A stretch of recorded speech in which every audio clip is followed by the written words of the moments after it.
Comment reconnaître un bon mentor? C'est ce que nous allons voir tout au long de cette vidéo. Hello, salut à toi, je m'appelle Suzanne Kwedi, je suis entrepreneur et mindset coach. Eh bien, un mentor, pardon, c'est un guide. C'est quelqu'un qui est déjà arrivé là où nous voulons arriver. C'est quelqu'un d'expérimenté dont les conseils, les recommandations vont nous permettre de passer à un autre niveau. Ce n'est pas un consultant, c'est quelqu'un que nous admirons, c'est quelqu'un qui a du succès et travailler avec lui va nous permettre vraiment d'apprendre et de propulser notre entreprise, notre business vers une autre étape.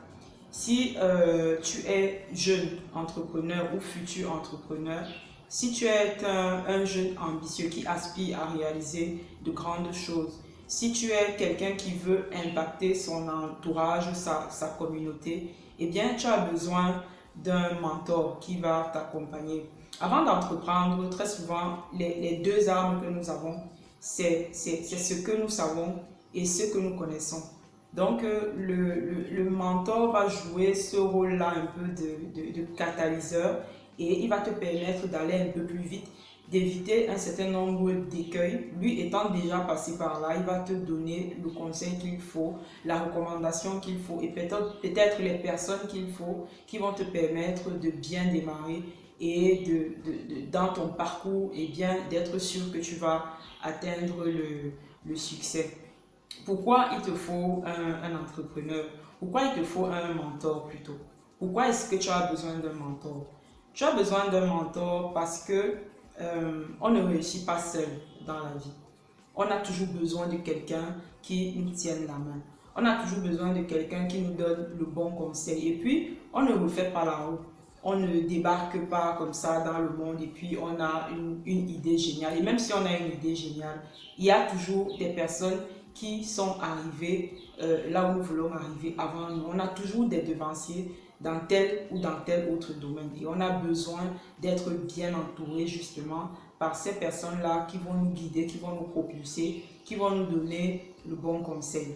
Et aussi, la qualité de ton mentor va définir les résultats que tu vas avoir. D'où l'importance de vraiment prendre le temps de bien choisir nos mentors, les personnes que nous allons écouter, les personnes qui vont nous conseiller et les personnes qui vont nous permettre réellement d'atteindre le niveau que nous voulons atteindre selon le domaine que nous allons choisir. Alors, comment reconnaître donc un bon mentor? J'ai pris quelques notes pour vous permettre de checker ces quelques éléments-là.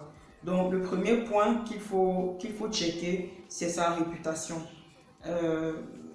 Ça dépend du domaine dans lequel vous voulez exceller, l'agriculture, le business, l'e-commerce. Eh bien, la personne pour laquelle vous voulez qu'il soit votre mentor, par exemple, eh bien, il faut checker sa réputation.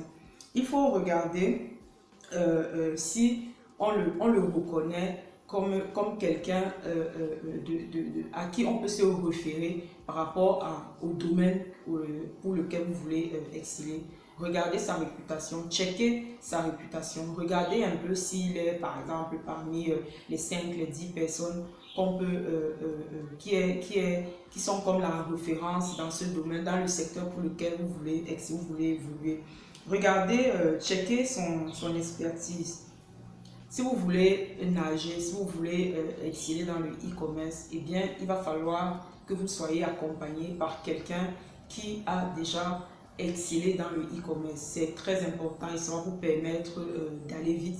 Ça va vous permettre d'avoir les outils vraiment pratiques, comme on dit souvent, pour rapidement mettre en œuvre et passer à un autre niveau. Donc, il faut checker sa réputation, on l'a déjà dit. Il faut checker son expertise. Il faut également regarder l'expérience. Ça va dans le même sens. Hein. Regardez l'expérience. Regardez pendant un certain temps. Regardez un peu c'est-à-dire les résultats qu'il a eu. Il faut regarder. Il y a des mentors. Si vous dites, vous voulez par exemple exceller dans le domaine du e-commerce, vous regardez sur la place, vous regardez sur les réseaux sociaux ou autres, quelle est la personne qui a de l'expérience avérée pendant un certain nombre de temps, pendant un certain nombre d'années. Et ce genre de personne maîtrise déjà les rouages, il connaît les techniques, il connaît les difficultés, les obstacles par lesquels vous allez passer. Et c'est bien que vous soyez accompagné par ce genre de personnes-là. Checkez également ses valeurs, ce qu'il incarne, son courant de pensée, son système de pensée, ses croyances. Checkez les causes qu'il défend. Il faut regarder ça et vous voyez si ces valeurs sont en parfaite adéquation avec les valeurs que vous-même vous prônez, que vous-même vous défendez, que vous-même vous incarnez. C'est très important de regarder cet aspect-là. Également, ce qu'il faut regarder, c'est ceux qui le suivent. Regardez les résultats qu'il a déjà eus auprès des autres personnes qu'il a déjà accompagnées. Le voir va vous permettre d'avoir un peu une idée par rapport à ce que vous voulez, par rapport à là où vous voulez arriver. Et bien, ça va vous conforter davantage dans le fait que c'est lui la bonne personne, c'est lui le mentor qu'il vous faut pour vous permettre de passer à un autre niveau. Ça, c'était, je pense, le troisième, le quatrième point. Regardez également les nombres de personnes qui le recommandent. Bien entendu, ce n'est pas le nombre de followers qui va faire la qualité d'un bon mentor. Ce sont bien entendu les personnes, par rapport aux résultats qu'ils ont eu, les personnes qui vont le recommander, le nombre de personnes qui vont le recommander. Il y a des personnes, on dit, quand vous avez tel problème, ah, va voir tel. Quand vous avez tel souci, ah, va voir tel. Quand vous avez une difficulté, ah, moi j'ai eu ce souci, je suis passé par là et c'est elle qui m'a aidé. Et si vous voyez que régulièrement ce mentor-là vous est recommandé, alors il peut être quelqu'un vers qui vous pouvez aller pour pouvoir passer à un autre niveau. Regardez également si cette personne a un réel intérêt pour les autres. Si ce mentor est accessible, s'il est à l'écoute des personnes. Vous savez, on ne peut donner que ce qu'on a. On ne peut donner que ce qu'on a. Et notre propension à aimer les gens, c'est ça en fait qui va déterminer à quel point nous allons partager ce que nous savons. Et en fait, il faut regarder ça. C'est vrai, tous les mentors ne sont pas physiquement accessibles. Et si vous avez un mentor pour qui vous pensez qu'il peut vous accompagner et que malheureusement, parce que vous êtes dans un pays différent, vous êtes dans un quartier différent, écoutez-le sur Internet. Regardez s'il a des livres ou s'il a des contenus qui vont vous permettre d'écouter et qui vont vous aider à travers les conseils qu'il donne, les livres qu'il a écrits ou alors les livres qu'il recommande, les personnes qu'il a aidées. Ça aussi, c'est quelque chose qu'il faut checker. Ça montre son degré d'accessibilité. Parce que quand vous ne pouvez pas avoir un mentor physiquement, et bien vous pouvez l'avoir de manière virtuelle, vous pouvez le suivre.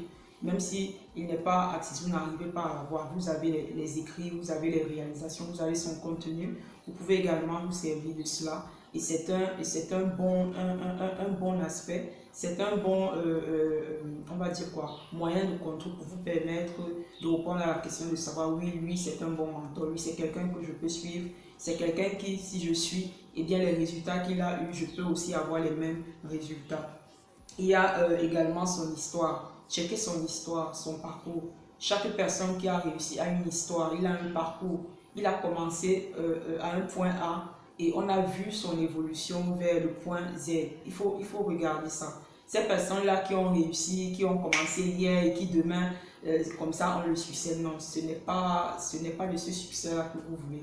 Vous voulez quelqu'un qui a un parcours, qui a une histoire, qui est passé par un certain nombre d'échecs, un certain nombre d'obstacles, qui les a surmontés et qui lui sera capable, parce qu'il est dans le même domaine, celui dans lequel vous voulez exceller, sera capable de vous donner le bon conseil par rapport à son vécu. Et vous pouvez vous inspirer de son parcours pour pouvoir vous aussi vous forger votre parcours à vous. Mais en tout cas, c'est ce genre de personnes qu'il faut suivre, ce genre de mentors, ces mentors qui ont une histoire, qui ont un parcours et on a bel et bien vu l'évolution et on peut le retracer. Regardez également qui est son mentor. Parce qu'un bon mentor a été d'abord un bon mentoré. Et puis ça dépend du mentor qu'il suit. Regardez, checkez un peu qui est son mentor. Et c'est très important pour un bon mentor de continuer de suivre son mentor. Ça donne au moins, on va dire, l'assurance de ce que c'est quelqu'un qui est toujours dans la démarche de la progression, la démarche de l'amélioration. Donc, regardez également ça. Ensuite, et le dernier point pour moi qui est le point le plus important et qui est le point le plus déterminant, c'est notre intuition. Eh bien, si vous voulez vous apprêter à choisir un mentor, priez. Prenez le temps de prier là-dessus. Prenez le temps d'inviter le divin dans la décision que vous allez prendre parce que c'est très important. Vous avez un bon mentor, vous êtes sûr que vous aurez des bons résultats. Priez et ensuite écoutez. Très souvent, il y a des personnes, vous ne savez pas, mais vous êtes attiré par lui. Vous êtes attiré par les résultats qu'il a. Vous êtes attiré par son aura, par ce qu'il fait, ses valeurs et sa manière à lui de transmettre, de partager les succès qu'il a eu également, les échecs qu'il a eu. Ça peut être un indice et c'est d'ailleurs l'indice qui va vous permettre de prendre les décisions au regard de tous les autres aspects qui sont très importants. Mais l'intuition, c'est-à-dire cette voix intérieure qui vous dit non, ça c'est la personne qu'il faut que je suive. Non, ça ce n'est pas une bonne personne pour moi qu'il faut que je suive. Ça c'est le mentor qu'il me faut. Eh bien, c'est aussi un bon aspect, c'est-à-dire un bon élément qui va vous permettre de reconnaître votre mentor, de reconnaître un bon mentor. C'est très important. À côté de cela, la relation que vous allez tisser avec lui, cette relation, on va dire, amicale, cette relation de mentor à mentoré, ça va aussi dépendre, et ça va beaucoup dépendre de votre attitude. Et là, il y a également des aspects qu'il faut que vous regardiez. Avant de pouvoir d'aller de chercher un mentor, vous-même, c'est très important que vous sachiez exactement quelle est votre situation actuelle. Quelles sont vos forces, quelles sont vos faiblesses, quelles sont vos attentes par rapport à ce mentor-là. Quelle est votre vision? Où est-ce que vous êtes actuellement? Où est-ce que vous voulez aller?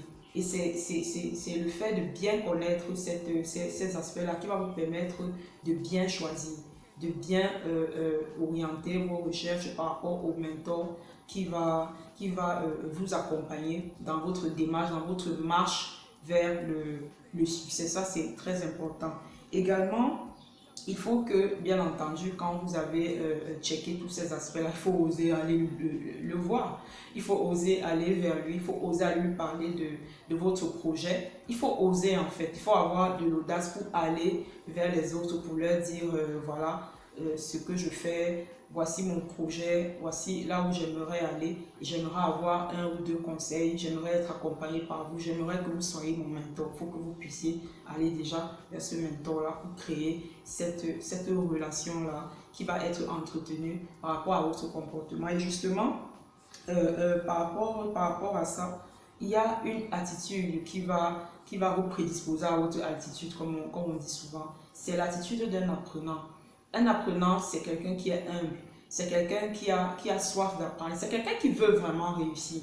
Alors, quand il a l'opportunité d'être en face d'un mentor, d'avoir ce mentor-là qui veut vraiment l'aider, eh bien, il va recevoir des conseils, c'est vrai, il va noter, mais ce sera aussi bien qu'il puisse mettre en pratique ce que le mentor lui dira, qu'il puisse appliquer les conseils que le mentor va lui donner. C'est ça qui va montrer son degré de détermination, de motivation à vraiment réussir. Et ça, c'est aussi un bon point. Ça conforte le mentor et ça pousse davantage le mentor à donner des conseils, à suivre le mentoré et à lui dire, écoute, tu as fait ceci, essaie de recadrer ici, tu as fait ceci, va de ce côté-là, parce que là où tu es en train d'aller, ce n'est pas bon. Ça dépend beaucoup de notre attitude. Si nous avons cette attitude-là de nous connaissons tout, nous savons tout, c'est clair que nous n'allons même pas aller vers le mentor. Nous allons même estimer que nous n'en avons pas besoin. Vous voyez un peu. Donc, c'est très important de tenir aussi compte et de regarder tous ces paramètres-là. Le mentor n'est pas celui qui va faire à votre place. Il n'est pas celui qui va s'asseoir, qui va faire, non. Il est celui-là qui va vous amener à vous poser les bonnes questions. Il va vous donner le bon questionnement par rapport aux obstacles que vous allez traverser. Il ne va pas vous éviter de faire des obstacles, d'échouer, de traverser des difficultés. Non, il ne va pas vous éviter ça. parce que c'est le chemin obligé pour quelqu'un qui veut réussir, non. Mais il va vous apprendre à être plus fort. Il va vous apprendre à élever votre mindset, à développer ce mental d'acier, ce mental de gagnant dont vous avez besoin pour pouvoir réussir. Parce qu'il a traversé ces situations-là, parce qu'il a traversé ces obstacles-là, il va vous donner le bon conseil, les bons mots pour vous permettre de tenir bon et de persévérer. Vous voyez un peu. Donc ça, c'est aussi un point très important qu'il faut regarder. Et ne soyez pas seulement cette personne-là qui attend du mentor. Il faut aussi être capable de donner. Vous pouvez lui donner de votre temps. Si vous avez l'opportunité, la chance que votre mentor, vous pouvez avoir accès à lui, il est accessible peut-être physiquement, vous pouvez aller chez lui, vous pouvez, je ne sais pas moi, si de toute façon, s'il est accessible, ne soyez pas seulement dans l'attitude de recevoir de lui. Sachez aussi donner. Donner de votre temps, donner de votre argent. S'il a écrit des livres, s'il a des contenus, achetez ces contenus. Et c'est une manière pour vous de semer aussi dans son entreprise, son business ou alors les projets qu'il a mis en œuvre. Vous pouvez également donner de votre reconnaissance. Quand quelqu'un vous a aidé, quand quelqu'un vous a apporté, c'est-à-dire le conseil qu'il vous fallait pour pouvoir décanter la situation, quand quelqu'un vous a aidé à transformer votre mindset, votre système de pensée, la moindre des choses que vous puissiez faire, c'est vraiment le reconnaître, c'est de le célébrer, c'est de pouvoir le célébrer vivant, comme on a souvent l'habitude de dire, de lui dire merci et de lui dire merci en public. Ça, c'est aussi votre manière à vous de donner quand vous avez reçu du mentor. Et ça, c'est vraiment un point très important. Moi, je dis souvent, et c'est un proverbe africain que j'ai l'habitude de dire tout le temps à ces jeunes qui m'approchent et que j'ai l'opportunité d'aider, de donner le conseil, c'est que on ne crache pas sur la bouche qui nous a donné à manger, à boire, qui nous a donné le conseil, qui nous a donné un toit. Cette personne-là qui a fait de nous ce que nous sommes, on ne crache pas sur cette personne-là. Même si demain, il vous a aidé, que demain, vous avez du succès, demain, vous êtes arrivé là où vous voulez arriver, n'oubliez pas la personne qui vous a aidé. Et ça, c'est un principe même spirituel, un principe divin, qu'il est important pour vous d'intégrer avant que vous n'alliez vers ce mentor-là, pour qui vous voulez de l'aide, de l'accompagnement, des conseils, du guide. Vraiment, c'est très important. C'est très important d'être dans la démarche de donner et de recevoir également. Et ça, ça va être un point qui va être très important dans la qualité de votre relation avec le mentor. Donc voilà ce que je voulais partager avec vous. Voilà les éléments que vous pouvez checker pour pouvoir choisir et reconnaître un bon mentor. En définitive, je vais voilà, vous recommander ce livre-ci de Nadège Ngounou. Il y a beaucoup de livres sur le mentorat. Vous allez regarder les livres de John Maxwell qui a beaucoup écrit là-dessus. Mais voilà ce livre-ci, Les lois du mentorat de l'auteur Nadège Ngounou. C'est un très bon livre qui va vous donner vraiment les points en détail sur comment reconnaître un bon mentor, les 10 secrets pour reconnaître un bon mentor. C'est un livre très pratique qui va vraiment vous donner des éléments encore plus détaillés pour pouvoir choisir votre mentor. Voilà ce que je voulais partager avec vous aujourd'hui. J'espère que ça vous a aidé, que vous allez vous avoir appris quelque chose. N'hésitez pas à partager, à liker et à mettre un commentaire, peut-être à partager votre histoire avec un mentor. C'est ensemble que nous allons grandir et nous développer. Voilà, partagez au maximum cette vidéo et à très bientôt pour une prochaine vidéo. Merci.